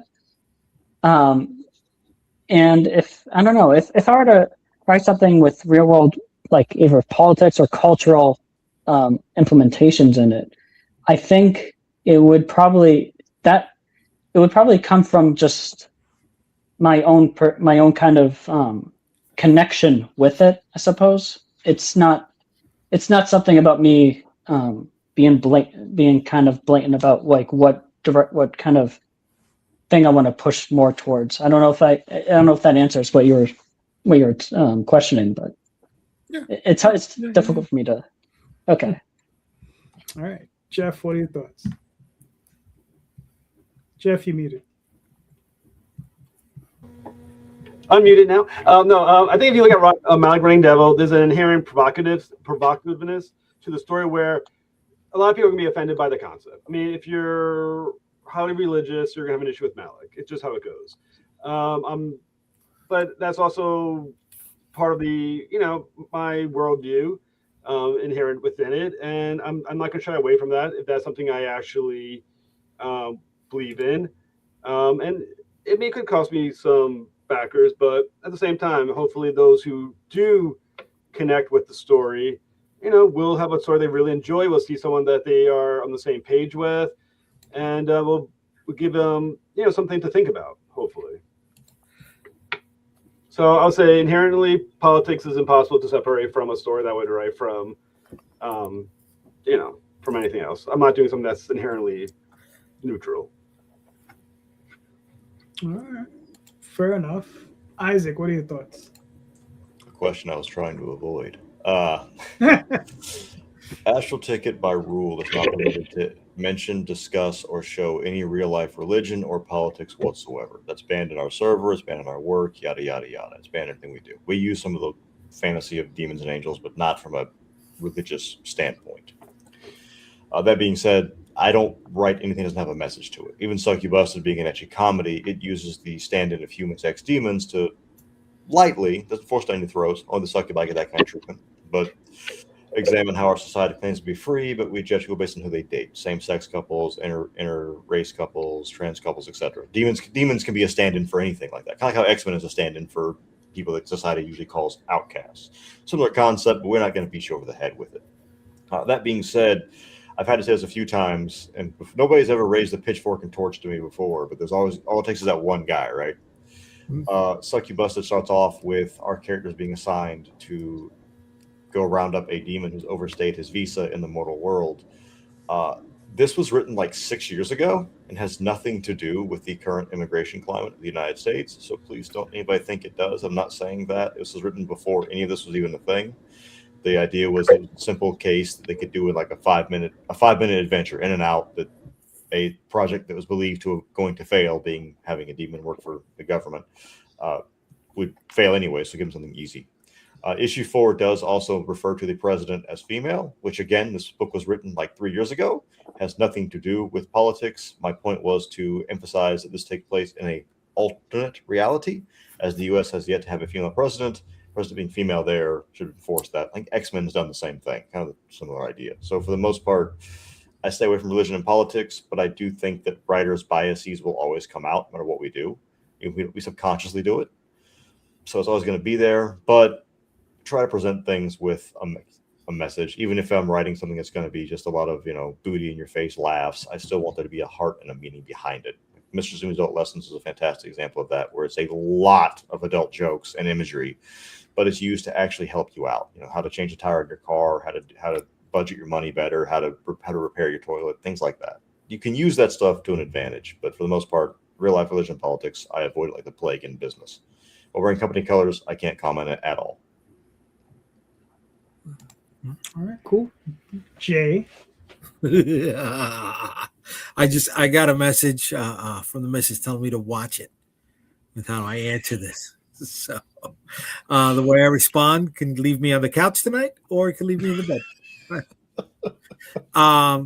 I will say I stand with Jack Kirby, right? And if anybody knows the story, You know, there were a couple Nazis that called him while he was upstairs in the office, and he went downstairs to the front of the office building to bust some ass. Right? That's where I'm at. I can't help it. I read Captain America in the fucking 80s when it was written by Mark Greenwald. You know what I mean? Come on. That's where I am. When it comes to writing, story comes first, right? If I'm writing a political thriller, okay. But in something like New York versus the World, I've never shied away from this. New York versus the World is the whole story of it's that wall, right? It's that immigration wall, right? It's about xenophobia. But then, you know, all good zombie stories also carried that layer of subtext, whether it was commercialism, communism, racism, right? That was in there. This is New York versus the World, a zombie story about what happens when you got one group of people on this side of the wall trying to keep their family safe, and then you have another group of people on the other side of the wall looking for a safe place to keep their family. When that is the core of the story, who's wrong in that side, right? You throw zombies into the mix, it's a powder keg waiting to explode before you get to the last page. Does it come out in my writing? I don't know. You know, other than that, maybe, yeah, no. I know where I stand, you know, but then it's always been that, right? Jim Lee's Wildcats #2 had Vice President Quayle in it, right? Savage Dragon had President Obama in it. Going back to the Mark Greenwald Captain America stuff, Richard Nixon was part of that Illuminati. What were they called? The guys, the Secret Society, I think it was. Right, so it's always there. Shit, Captain America punched out Hitler, right? It is what it is. It is what it is. Go look at Baki. Yeah, that's a false statement. That's a wild. Yeah. What's a false statement? All art is inherently political. That's wildly false. I disagree completely. I think everything you say that is art is inherently political because it is messaging from the artist who's doing it. Unless you're doing something completely neutral, and toothless. But I think for the most part, everything is inherently has a political stand to it, one way or another. Or art. Depends on how you define political. I mean, I write things that are absolutely non-political in what I think is the traditional sense. But if you're going to say political in the idea of good versus evil, bad versus good guys versus bad guys, whatever, I would say there's inherent messaging to it all. I'm not saying it's technically like this is a stance of a political party, but it's definitely inherent messaging to everything that's actual art.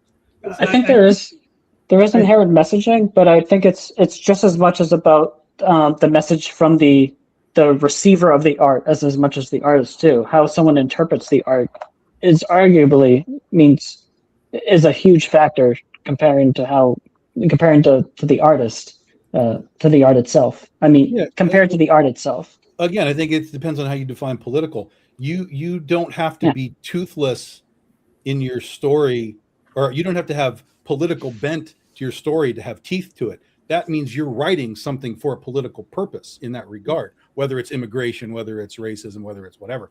But if you're writing a story that's just purely this is good and this is bad in the context of Superman versus Lex Luthor or whatever, something like that, that's not a heavy political message. That's just simply talking about, okay, this is a concept of good and bad, you know, how they interact, what's the motivation, et cetera, et cetera, et cetera. I would disagree. I would say Superman and Lex Luthor are extremely messaging political based. You have a character who represents usually the corporate wealthy, Superman who represents immigrants, right? It could be immigrants, could be usually a very inclusionary philosophy of things. I think that's inherently all characters have their own internal thing. Right. But even those internal things, depending on the writer, can be shifted and moved everything's been retconned and rebooted and reset, and now this guy is this guy, and now this guy is this guy. Even back in the day, Magneto was not Jewish back in the day. That was something that was added as the story was his character was moved along down the line of the X-Men. So everybody can kind of come and go. There's always things that you can put on somebody, but just because, so for example, Superman is an immigrant. Yes, we all understand that's the immigration thing, but that doesn't mean that every story that you tell with Superman is an immigration story. Right. Well, I would have to say, I think what everyone is getting to is metaphor, right? Like, everything, and I think that's what most people mean, by political, the metaphor of whatever the story is you're telling, right? Whether it's good versus evil, business versus, rich people versus poor, trying to keep, whatever it is, it's all metaphor, right? On some level, right? And to answer the question, that's where I come from in my work. I don't necessarily make it political or apolitical or whatever. It's more about the metaphor. You understand what's the message I'm trying to get across? And one of the things about that is I try to bury it as deeply as possible, right? You got to think about it and you try to observe it. I'm not going to wear it on my sleeve. I'm not going to just be like, bam, there it is. There you go. That's not the type of work that I'm interested in. It's not the type of work that I do. You understand? I have my own reasons for that. But I try to if the metaphor is going to be in there and the metaphors are there, right? That's the route that I try to take with my writing. So I'm sorry, Isaac, I cut you off. No, you're totally fine, man. It's your show, your rules. I'm just a passenger on your ride, my guy. No, I try to let everybody talk. No, that's a great way to put it. Is the metaphor of it, because there's definitely ways that you can put sort of things into it without just having it be on the top of the entirety of the structure and what you're trying to do. Obviously, everything that you do comes from some bent, whether you're entertaining and you're trying to do comedy or whether you're trying to scare somebody, it all comes from something, and it's just how it's kind of used. But what I'm asking is are you doing it purposefully to say, I am going to write a story about immigration through this, or is it just, I have this character and this character is going to have adventures, and along the way, one of the adventures, we're going to touch on a few things in that metaphor sense, which I totally agree with. That makes absolute sense. Well, I never said it was inherently overt, but I do think everything comes from a place of a stance on some level. That's sure, but that's not necessary. But we got deep into the political aspect of it. Like everybody's got stances that's what I'm saying. What's the definition of political? For me, political goes much higher level than sort of just your morality level. Like, I like goats, but I don't like pigs. Like, there you can get all kinds of weird moralities and rationale for anything that you want. Tom, just give me a minute. Let me answer DM's question here real quick. Yeah. All right. So DM, now are we talking about just a black and white picture? Does this person have something wrong with color? Right? Does one section of the fruit bowl look better than the other section of the fruit bowl? I mean, there are all kinds of things that can be discussed about this. Right? What kind of fruit are we talking about? This is actually a great question. I watched somebody. There was a professor who was talking about breaking down literature and what did the writer really mean here when he said that the curtains were blue and they fell to the ground? Clearly, the writer indicated rain and sadness through the blue. And then the writer of that book saw that comment and was like, I like blue. Mm-hmm. That's why the curtains were blue. That's what I mean. The interpretation of the art is often the interpretation of the art is often, I don't want to say more important, but it tends to take center stage over the art itself. Sometimes it takes on a life of its own. Sure. Yeah. The reader sometimes will even just interpret something that could go completely the opposite of what the writer intended, depending on their worldview and their experience with something. They could read something and be like, "Oh, this is clearly what this guy meant," and then again, the writer will be like, "No, you got whatever you wanted out of it, and that's fine, but that doesn't necessarily mean that the writer plopped it in there for that reason necessarily." But sometimes that could take you on a slant that you never, or direction that you never thought of going, right? And it'll open up the doors to further storytelling, right? Sure. But that's if you listen to the fans. That's if you listen to the fans, right? And if you don't plan ahead for your story, right? and you might already be 6 issues in. Do you go back and change it? Do you go back and change it? No, no, It's you a don't trick go back question. and change it. You just, The answer is always no. no, because that's a great thing, right? That's a great thing because I remember Chris Claremont and Scott Lobdell, right? They just used to throw seeds up in there, right? They would throw seeds, and they would let the readers extrapolate, and they were like, "Oh my God, that's a great fucking idea. We're gonna go that way, right?" But then you got things like this movie came out recently. Well, not recently, 3 years ago.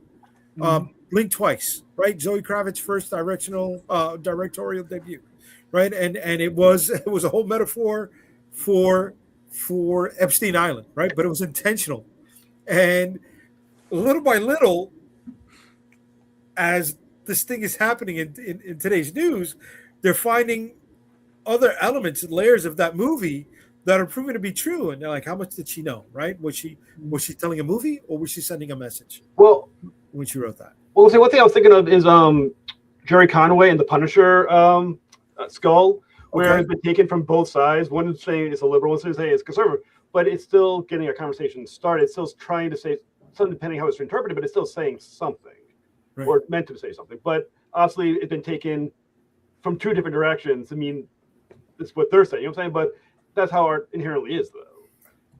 It may not be necessarily the bullet he was, the target he was aiming for, but it did reach somebody. Well, but sometimes the art is simply emotional. It has no rationale to be attached to political. Again, what does political mean? Sometimes you draw a sun because you're happy, and sometimes you draw the rain because you're sad. Now, you can take those thought process and say, okay, well, why are you happy? Why are you sad? And then that, again, encompasses your worldview. But sometimes art is just as simple as, I'm going to draw this bowl of fruit, or I'm going to draw the sun today. I'm going to draw a tree. And that's all there is intended to be, is I'm going to show you what I see today.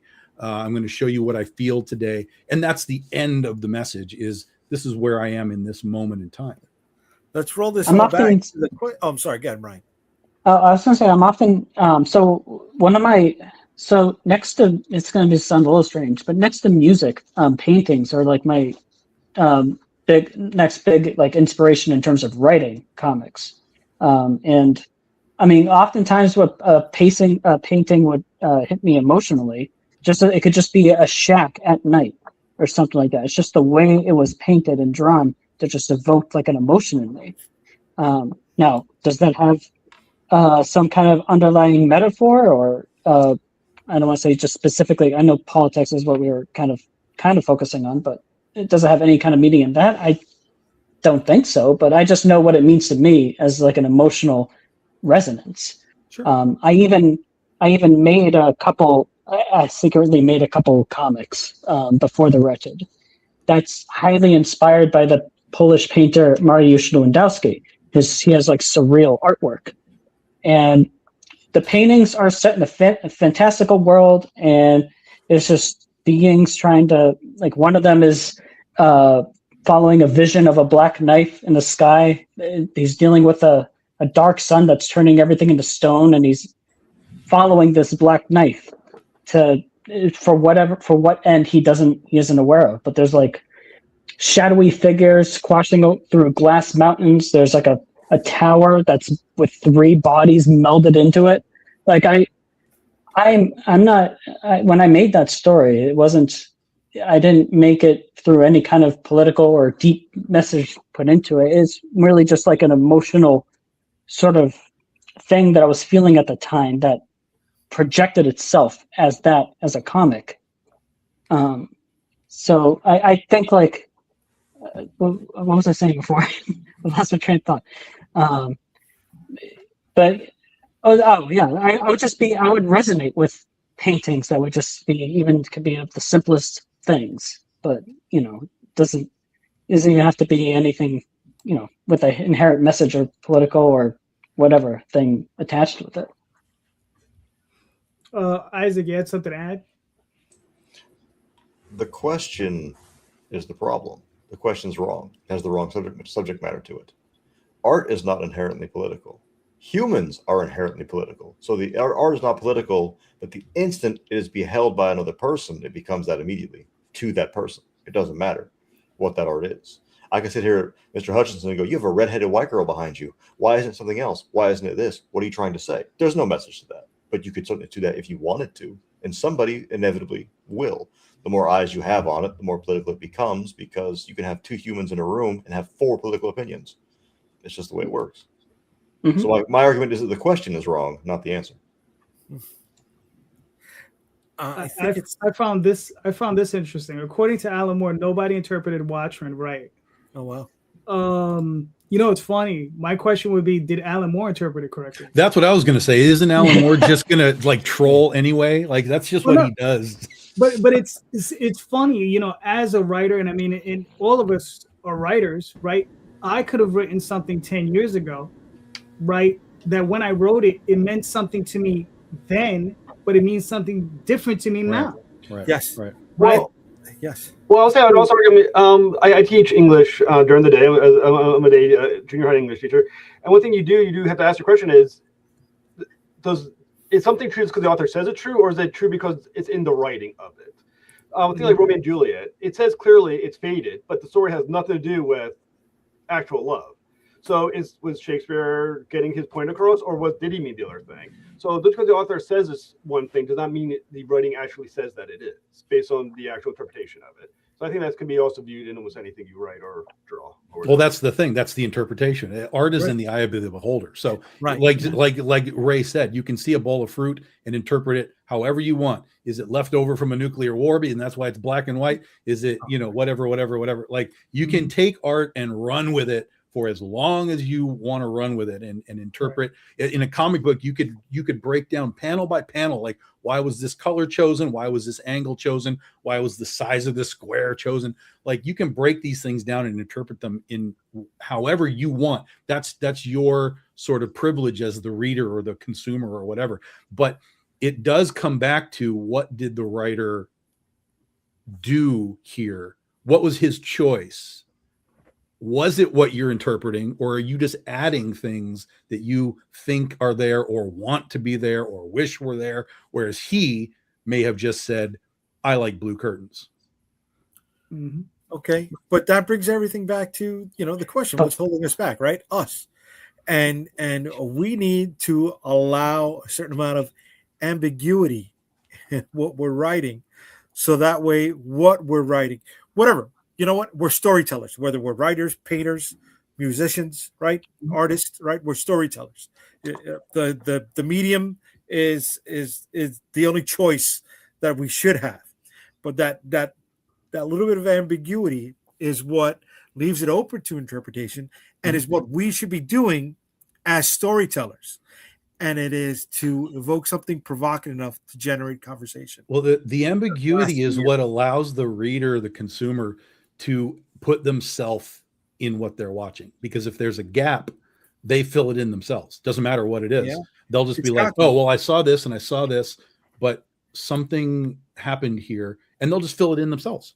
And that's where you start to get a lot of interpretation of things that, if you go back to the writer, the director, or whatever, they might just tell you, like, no, that has nothing to do with anything. But the person put themselves into it. One of the famous things that I loved was James Cameron, when he made the first Avatar, right? People were coming out of Avatar with all kinds of thought processes, like, this is what this is about, this is what this is about, this is what this is about. And they would ask Cameron, like, so these are all the theories about, like, what this is about and how this works, and blah, blah, blah. So why don't you tell us? And he was like, why? They're all having a great time. Let them believe whatever they want to believe that it is, because that makes them enjoy it. Yeah. And that's all I'm here for. It's to create something for them to enjoy. So he never really just came out and said, well, this is about the Indians, or this is about this. He was just like, doesn't matter. It is what they want it to be. And I thought that was a really interesting way to kind of deal with it. Right. I think someone asked David Lynch a question, like, so what is something, one of his movies? So what is, can you tell us what this means? And he says, no. Yeah, and that was it. The most interesting work, I think, allows itself to various forms of interpretation by the readers, right? By the people consuming it. right? So that everyone comes out with a different opinion. That's why we have, various things we could discuss after watching a good movie, right? We could sit back and watch and discuss all these various points. And that's what makes, I think, a good piece of work, or at least that's a segment of it anyway. Yeah. Cool. Yeah. All right, gentlemen, we made it to hour 2. Good job to everyone. Thank you. You're all great. Let's start with Brian. Please, Brian, where can we find you and your work? Okay, well, the easiest way to find me, I think, is to search up Fractured Heart Productions on Linktree. You'll be able to find a link to the Kickstarter, 2 links on Global Comics where you can read the first 40 pages of The Wretched for free. And you can there will be links to me on various social medias, like on Instagram, which is just my name, Brian Mannell, Instagram, Blue Sky. And I usually post on Instagram, but and also a little bit of Substack every now and then under Fractured Heart Productions. Okay, cool. Great, Jeff. All right. You can find Malik on Kickstarter, active now for 10 more days. You can find me on Traversing the Stars on YouTube. You can find me on Facebook under Jeff Haas or Malik on group Malik. You can find me on Blue Sky under Traversing the Stars and TikTok under Traversing the Stars. All right, cool. Isaac. You're muted. I'm sorry. Yeah, I was unmuting. Sorry. AT Foxy Comics, the 2X on, let's see, Twitter, Instagram, and Facebook. We don't really use Twitter anymore, but we're still there. Blue Sky, the same. And our website is foxycomics.com with 2 X's, not 3, because it's not that kind of website. I'm sorry. Until somebody writes me a fat enough check, that's not going to happen. Cool. Tom? Remember how many times JD demands it? BigDogInc.com. Get your books. We're going to be launching the next phase of The Legend of Oz, The Wicked West 15-year anniversary in March. It'll be our BD16 anthology that we're calling the Ozthology. And one of these days, Calderon is going to stop asking me to ask questions. Not gonna happen. Because I always bring the big ones. Good. That's what we need. We need little, need the big ones once in a while. All right, Jay. Where can we find you in your work, sir? UnstoppableComics.com. You'll find all my social media links right there on the website. Friday nights, you'll find me on Comic Book Streamland, hanging out with this guy on my left and this guy on my right. You know what? Tomorrow night, I'm going to be doing a special Snowden episode tomorrow night. So catch me on Monday night, Comic Book Streamland. I got to let the wife know that I'm going to be doing that. I heard something drop when I mentioned that. So, but yeah, we'll be doing that. And then for the next 19 days, The Dead Princess Vicky Sticks #2 is live on Kickstarter. Check it on out. We are very close to hitting stretch goal #2 and very close to hitting backer goal #1. The more supporters that we have, the more everyone wins. Cool. So you can find me on Facebook, Twitter, Instagram, DeviantArt, blah, blah, blah, all those different places. Sunday nights here doing this show most weekends. I take off once or twice a year, maybe 3. Friday nights with Jay and Tom. Probably tomorrow with Jay again. I don't know why, but